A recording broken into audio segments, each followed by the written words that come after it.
Hey guys, it's Jeff here. Welcome to a walkthrough of King's Quest: A Night to Remember. I'm not going to be saying too much throughout this walkthrough because there is quite a bit of dialogue. Let's have a look in this well here.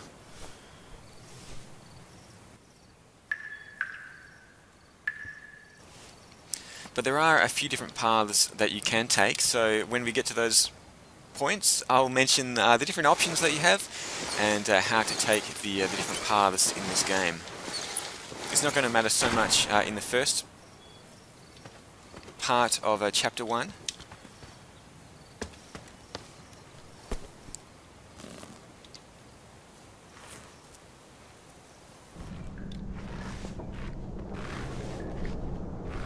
I had not been back there in years, but it was the last place left to look.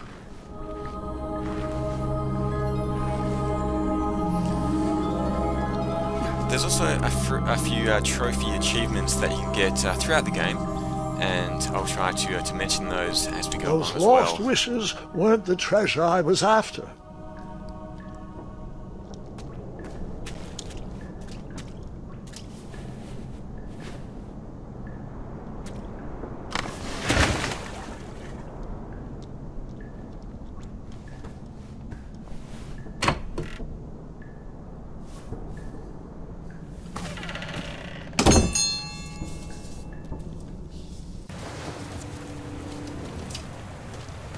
It was not exactly as I remembered it, but it wasn't all that different either.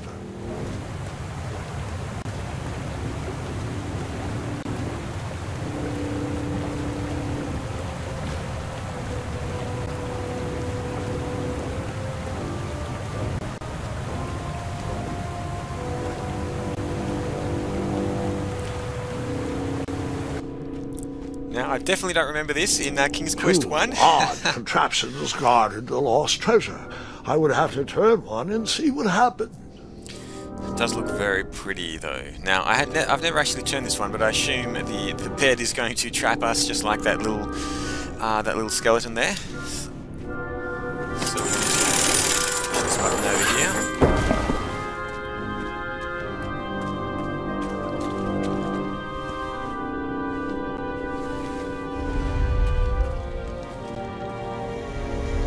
Buckets, barrels, butter churns, and beds were jammed into every nook and cranny of that cave.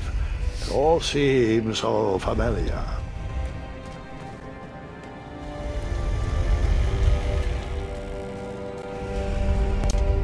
Even though the bed was very comfortable, this was no time to hide under the covers. Now you can keep doing this until As I was saying, Graham admits to sleeping. this was no time and I do believe to this take is a an nap. achievement. Sleeping on the job or something like that. So let's see if we can do this again. All right. I took a brief rest before I decided to adventure on with that very important treasure. Wait. Hold on, Grandpa. I don't remember this part of the story. Beds hanging from stalactites? We'll get there, Gwendolyn. Don't worry. No detail in this story will be overlooked. Now, where was I? Ah, yes. As I treaded through the river of rumbling trundles, I feared I knew the source of that deafening wind.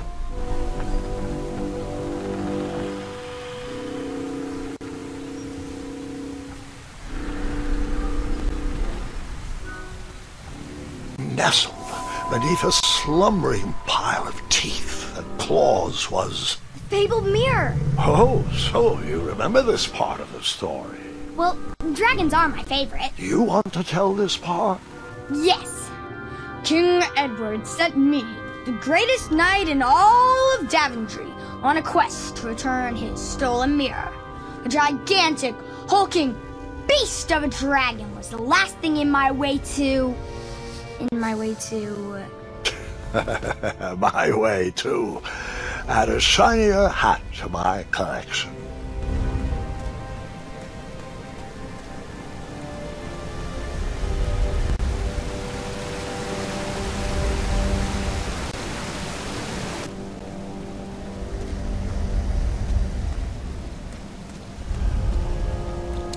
volumes of old books with foreboding titles clutter the shelves of that strange bedroom. How to Tame a Dragon, Breaking the Spirit of Hideous Beasts, amateur spells to impress your friends with. No books about recovering missing handles, though.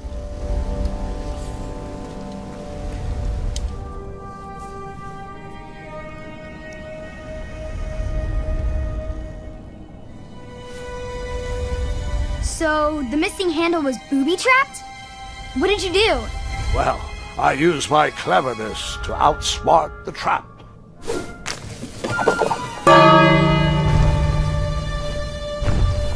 Then I used my cleverness to hide.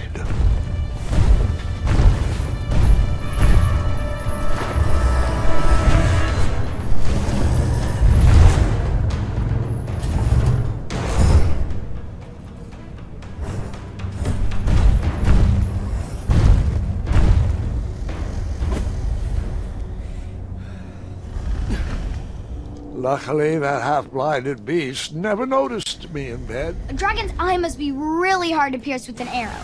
At archery lessons, I can barely hit a hay bale. It is indeed a feat only for skilled archers. What did you use to fix the broken switch?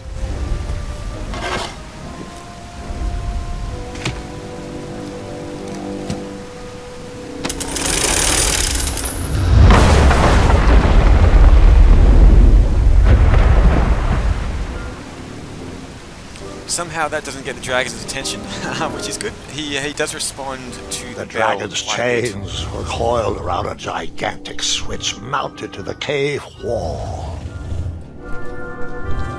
This cave seemed to be filled with failed adventures.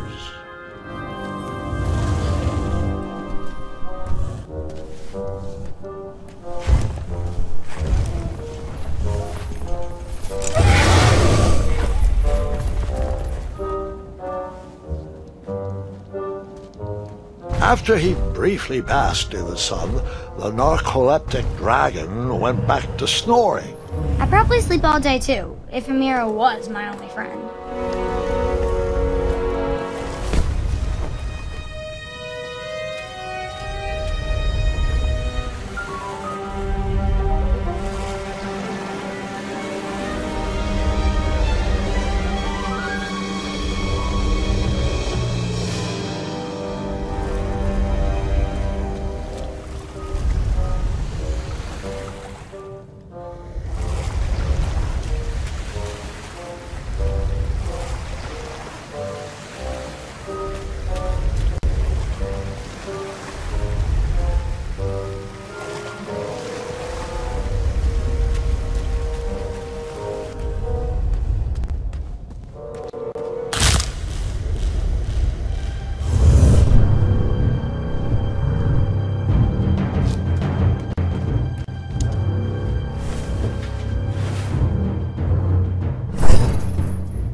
Okay, so we need to work our way around these piles of bones very carefully, so we don't wake up the dragon again.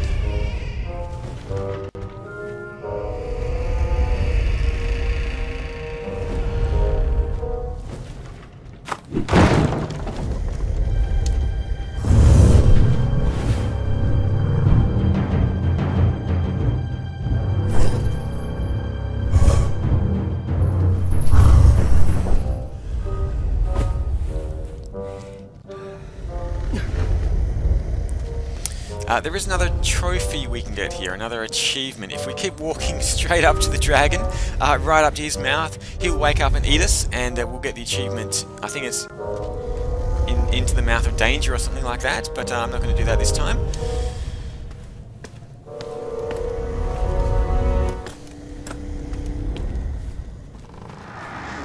Whoever designed this trap thought they were pretty clever, but I would probably find a way to hit that unreachable switch.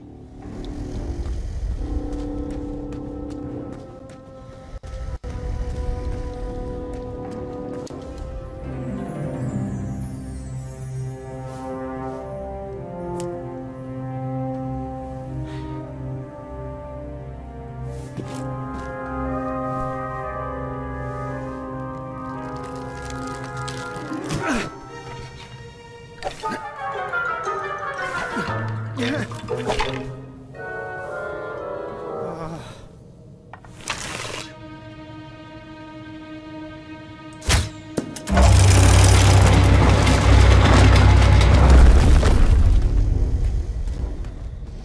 not quite sure where Graham gets his arrows from, but he does seem to have an inexhaustible supply of them. The bridge is going to start collapsing here, but it's not actually going to fall down, and it doesn't actually matter which mattresses you walk on. The same thing happens, but it's going to matter a little bit later on when we have to run back over that bridge again. The mirror called out to me.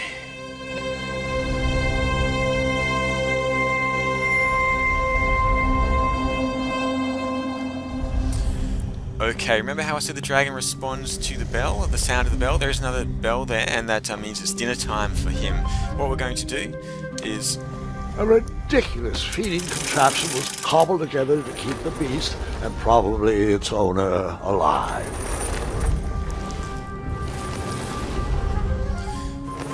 We're going to give him a big bit of steak, but we're not going to ring the bell just yet, because if we do it now, he's still too close to the mirror. So we're going to pull this contraption back again.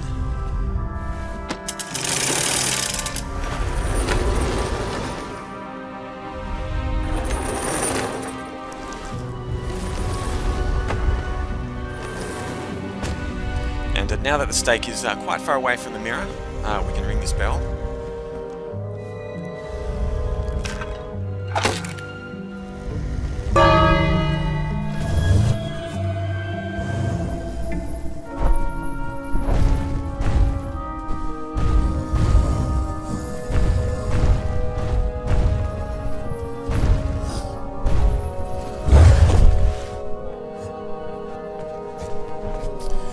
While that dragon is eating that steak, I'm going to bring this contraption over here again and climb up here on one of the big steaks.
I was a bit slow that time. Let's try this again.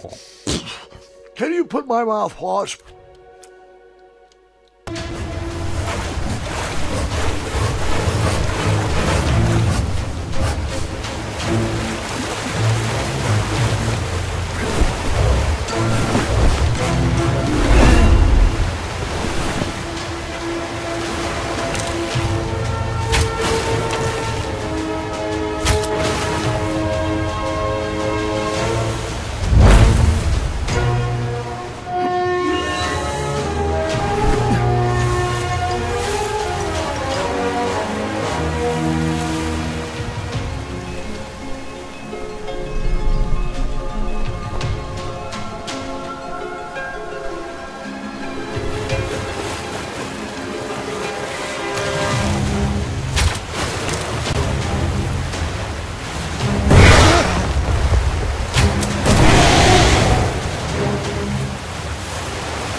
With the magic mirror safely in my possession, I dreamt of the Daventry I would be rewarded with, and the kingdom it could become.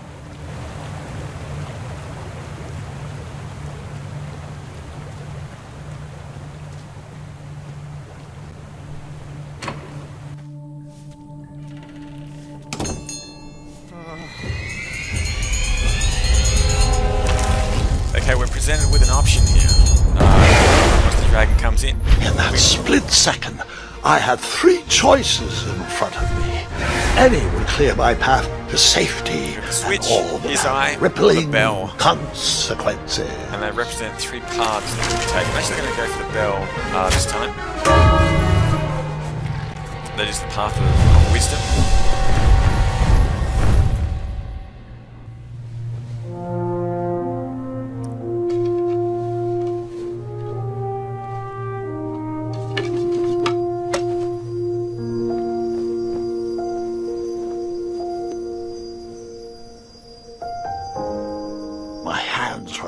And my arms could barely grip the rope, but with the last of my strength I climbed out of the well and headed back to the castle. Ever since the magic mirror returned, its reflections have warned the kingdom of danger, kept our family safe, and it has exposed many troublesome crumbs tangled in my beard.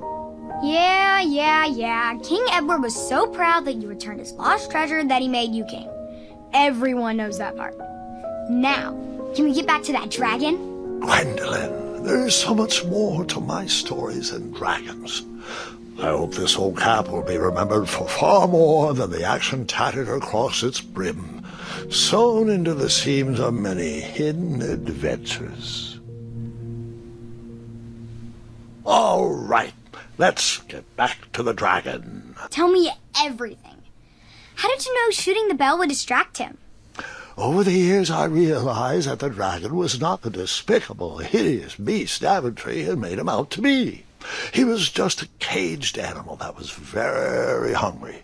I, too, would be violently angry if I could only eat when my neglectful owner rang the bell. I know it was a sneaky trick, but I certainly wasn't going to set a dragon loose on the town or participate in any more abuse. You really thought that through, Grandpa.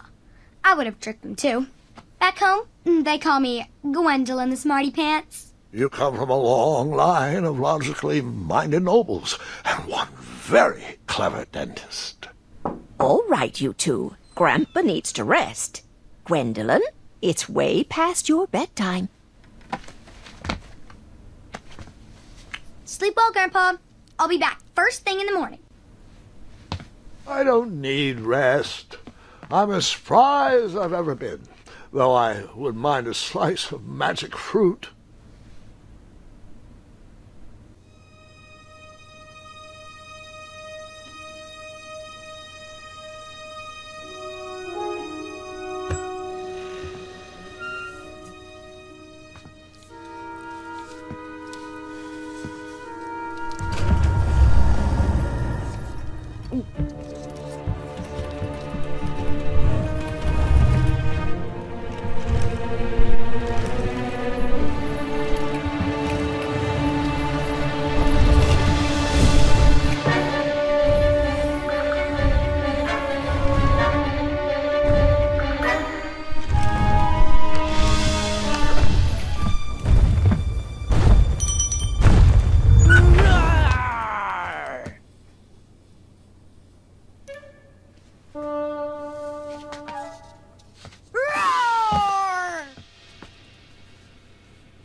Well, hello, cousin. Guard! I'm glad you're finally here. He's been asking about you for days. I had to sit through the same story 5 times. We got here as fast as we could. And I like Grandpa's stories, especially the ones with dragons. Ah, yes, the legendary beast he outsmarted with its own dinner bell. I don't know if he forgets that I've heard that story before, or if he just doesn't care, but he loves telling it to anyone that will listen. I'm pretty sure I heard the nursemaids telling his same jokes in the hall. Have you heard anything the doctors are saying? Yes, doctors, wizards, magic elves. Grandfather is fine, Gwendolyn. They all say the same thing. He's just old. He still has a few good years left. Look, we're all excited that your family made the trip, but there's no need to worry. You should get some rest. I'm sure you're scheduled for a full morning of Grandfather's hilarious ramblings. Oh, I'm also scheduled for the tournament tomorrow. Ah, yes, the fencing tournament. You'll love it. I'm, of course, favored to win, and will make sure you have the very best seat to view my victory. The courtyard will be filled with important people and delicious hors d'oeuvres. Oh, I'm actually competing in the tournament. I had no idea we were hosting a junior tournament. That's incredible. In that case, I will gladly be there to cheer you on and eat delectable appetizers. Nope, no junior tournament. I'll be squaring off against you. I see. Well, perhaps this is the time to stop listening to stories and finally make some of your own. Good night, Gwendolyn. Sleep well.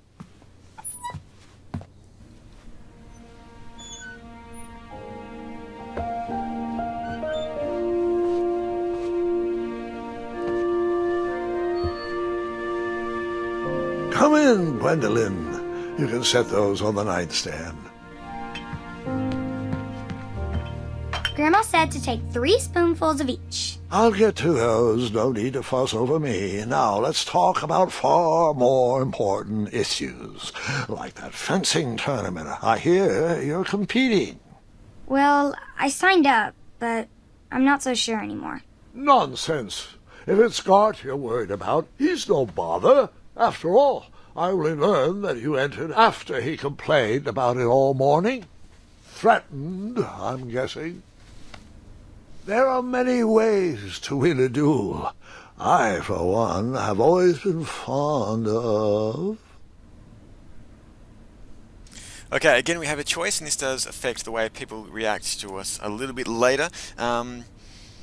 Quick-witted distraction, this is a path of wisdom. The act of kindness is the path of compassion, and a deft maneuver, the path of bravery. Let's go down the path of bravery here. Precision through practice, and a deft maneuver or two. Train harder and follow your instincts. Speaking of, that reminds me of a story, one I know you haven't heard before. When I was a much younger lad, before I was a knight, before I'd been to Daventry, and even before I'd seen a dragon. It's a tale about a tournament that changed my life. It is a long story, but I shall tell it briefly.